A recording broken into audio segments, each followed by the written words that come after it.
This is the HAPPYRUN HR-G50pro electric bike, a red and black, moped-style fat tire machine with a long bench seat, spoked 20-inch wheels wrapped in 4-inch rubber, and a chunky dual suspension frame that looks more like a compact electric motorcycle than a pedal bike. The stance is low and planted, the fork and rear shock give it a plush look, and the big LCD sits front and center like a proper dash. In person, it has presence. I can feel the extra heft the moment I roll it, and that sets the tone for how it rides. From my experience, the HR-G50pro is all about torque and comfort.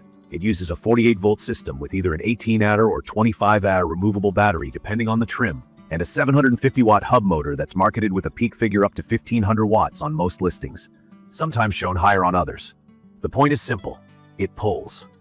Off the line, the thumb throttle snaps the bike forward with a bit of motor whine, and it holds speed on small hills without drama. The brand advertises up to 32 miles per hour. In my opinion, that number is optimistic. On flat ground with a full battery, I've seen mid-20s on the display, call it around 24 to 26 miles per hour, with either throttle or higher pedal assist. Could a light tailwind or slight downhill kiss 30? Maybe. On typical city runs, I didn't live at 32. Key features that stood out to me are the removable battery, the full suspension, the fat tires, the simple 7-speed drivetrain, and a very readable LCD. The battery pops out with a key, which makes charging at home or at the office easy and helps with security. The suspension and tires do most of the work on rough streets.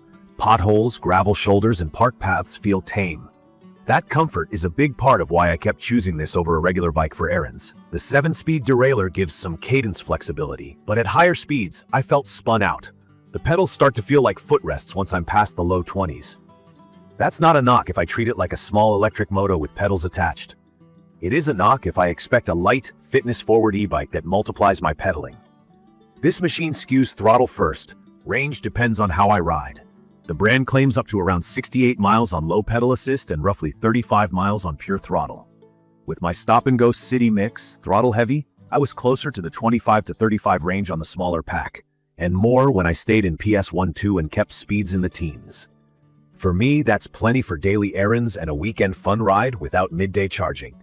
Charge time is roughly 5 to 6 hours from low, and I like that I can top off the battery indoors while the bike sits locked up in the garage. The brakes are mechanical discs. They're okay for cruising, and the levers have decent feel once the cables are dialed in.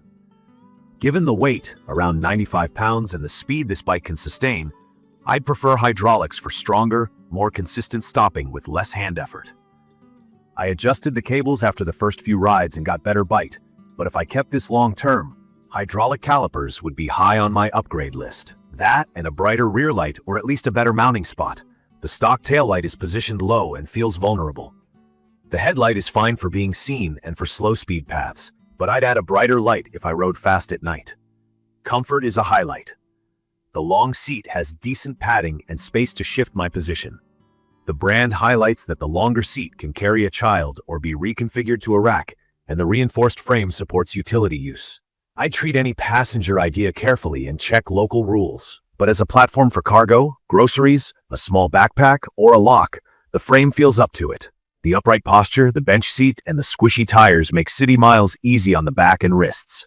I also like the included horn and kickstand, and the display is big enough to read at a glance in daylight. Assembly took a bit, but the included toolkit and pump helped. The wheel, bars, and small finishing steps were straightforward. I checked all bolts after the first rides, which is a good habit on any new e-bike. The company lists a 1-year warranty and quick support. I've had a simple, friendly reply to a tire pressure question. I've also seen reports online of mixed after-sale experiences. That tells me to keep my box for a while and document any issues early. There's a real identity split here. If I expect a bike that rides like a traditional e-bike, where pedaling is the main act and the motor just adds a breeze at my back, this won't feel right. The weight, the throttle-forward behavior, and the gearing make it feel like a compact electric moto. In my opinion, that's the correct way to view it. When I lean into that idea, I enjoy it much more. I avoid chasing the max speed claim and just ride it in the mid-20s with steady torque, and it's a blast. It smooths out terrible pavement, crawls up driveways and small hills, and glides past traffic jams. The look draws attention too. The red and black paint, the chunky tires, and the moto vibe turn heads at every red light. From my experience, legality and classification are worth mentioning. With a strong throttle and a higher peak wattage than many standard e-bikes, rules can vary by city or state. I keep it respectful, ride with traffic, and stay mindful of speed on shared paths.